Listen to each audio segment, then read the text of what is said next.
मित्रांनो, पुणे PMT कडून सामान्य नागरिकांचा स्कॅम केला जात आहे, फ्रॉड केला जात आहे. कारण की ज्या प्रकारे तिकीटचं दरवाढ केली गेलेली आहे, खूप स्कॅमसारखं वाटतं आहे, फ्रॉडसारखं वाटतं आहे.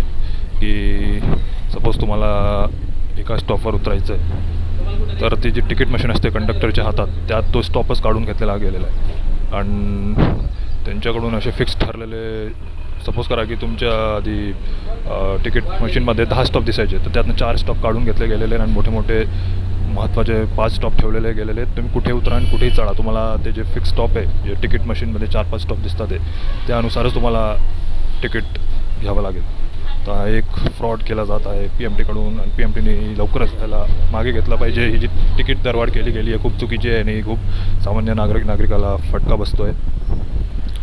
सपोज आधी तुम्हाला 10 रुपये लागायचे, तर तुम्हाला त्याच्या पुढच्या स्टॉपला जर उतरायचं आहे, तर तुम्हाला तरी पण शेवटच्या स्टॉपचे पैसे द्यावे लागतील. असा फ्रॉड केला जात आहे PMTकडून. तर PMTने ह्याला मागे घेतलं पाहिजे.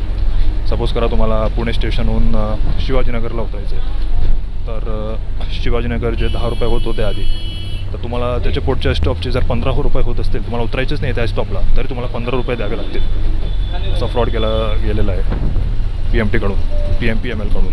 PMPMLनी लवकरच ही चूक मागे घ्यावी आणि जुने जे तिकीट दर होते PMTचे, तेच चालू केले पाहिजे.